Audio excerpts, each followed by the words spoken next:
Now basically coming to what happened today.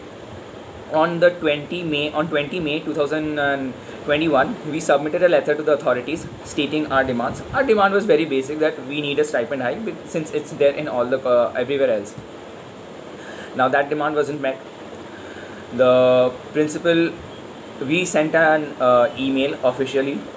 We didn't get any written reply to it or any reply through the mail. We approached the principal. The principal verbally informed us that he had forwarded the mail to everyone, and then the decision was taken that we can't. So this is the mail that we've sent. So the principal told us that he has forwarded the mail to everyone, and the management took a decision that the stipend can't be increased. So we demanded the principal that, and he said that he, being the head of the institution, he is conveying the message what the management has told him. So then we asked him that, so let us have a talk directly with the management, since the principal, it's not in the hands of the principal, and there are many other people involved in it. So let us talk with those people who are involved in it, who are authorized to do it. Let us talk to them. The principal had said that there wouldn't be any fruitful efforts. He denied it. So today we went to the MD's office, that is the medical director, Dr. Saurabh Ghosh. He said that he hadn't received any sort of that mail. We have it on video too. He didn't receive any mail of that sort. So at that point, there was a trust issue. Like since the principal informed us that he had sent it to everyone, and the MD himself, he's a very important member of the management. The MD himself is saying that he didn't receive any mail. So then we demanded that we talk to the authority today. Our vice president is there, IG ma'am, she's there. But we were not allowed to talk to her. We were not allowed to talk to any other member of the management today. We went and we stood there outside the principal's office for a long duration. We had been there since 12:30. The principal sent us we said that we want a meeting directly with the management, and we said that we wanted a public meeting because everyone needs to be there. Because during they were giving us reasons of COVID. During COVID, we came to this hospital, we appeared for our exams, all 160 students, we sat in the same exam hall, we did revision classes in the same lecture theatres. That time also COVID was there. So this time also, when it comes to a meeting, we can also take those protective measures and have the meeting, because under these same circumstances, we appeared for our exams, we took that risk. Now the management has to take a risk. We need to do that because that is the minimum thing that is to be done. But they denied. They said that they want to, they will only talk to the representatives.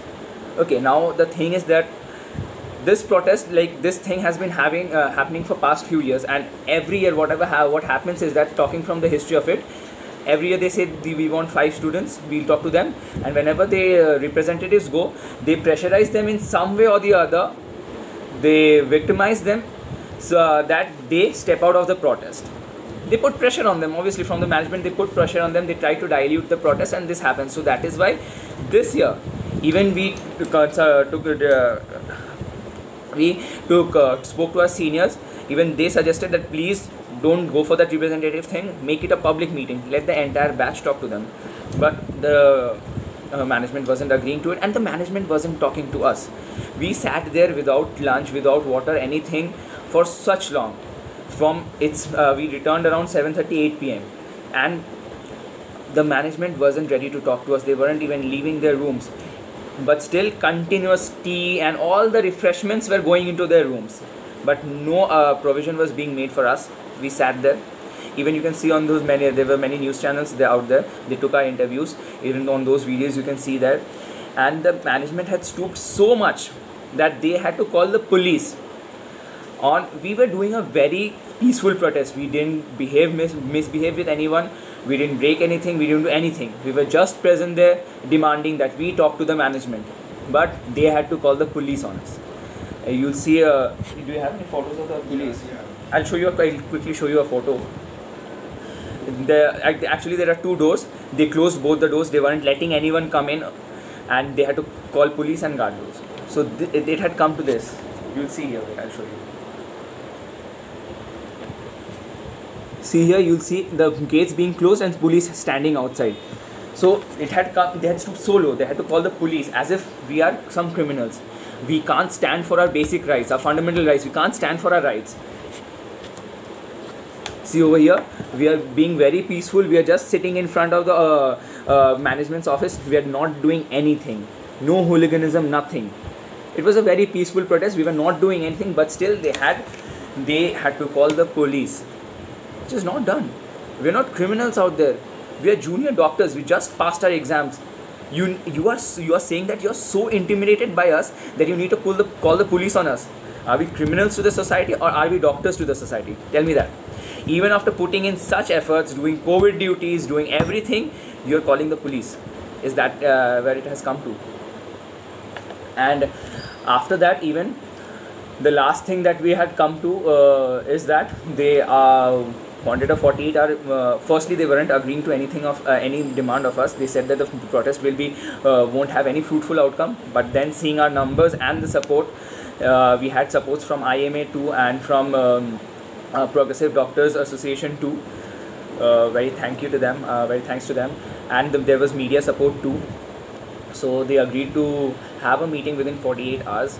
That was also being conveyed to us verbally. We demanded that it be mentioned in written.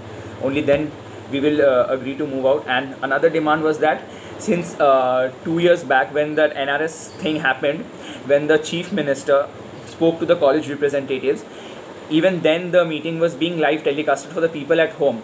So even this time, when they are not allowing our entire batch to be present at the meeting and only the representatives to go, we demanded that we do a live telecast or through any online platform, be it Google Meet or Zoom or any Facebook Live. Let the meeting be live telecasted to the students who cannot attend, whom they are not allowing to attend because of COVID thing.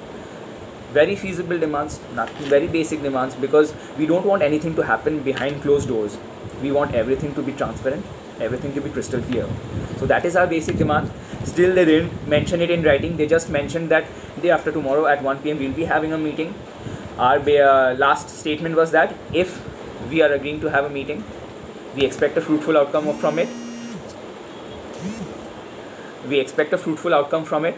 And if we are not allowed to do that live telecast or keep a record of our meeting, because they can fall back off on their statements. We have witnessed it time and again in the past. So if they don't let us record the meeting or have a live telecast of it, we are not going for the meeting. We'll simply walk out of the meeting. That is the last decision that was taken today. And the request to all my medico friends, especially from all the other colleges, we are in the we on the same boat. We passed the same exams. We are working equally hard. So please do support us. You guys understand our pain. So please do shower your support. And to all my non-medico friends also, you know how hard the doctors are working in this pandemic right now. So please do support us in this cause we really need your support. Thank you so much. And I'll keep you updated regarding any more uploads if they're coming. Thank you.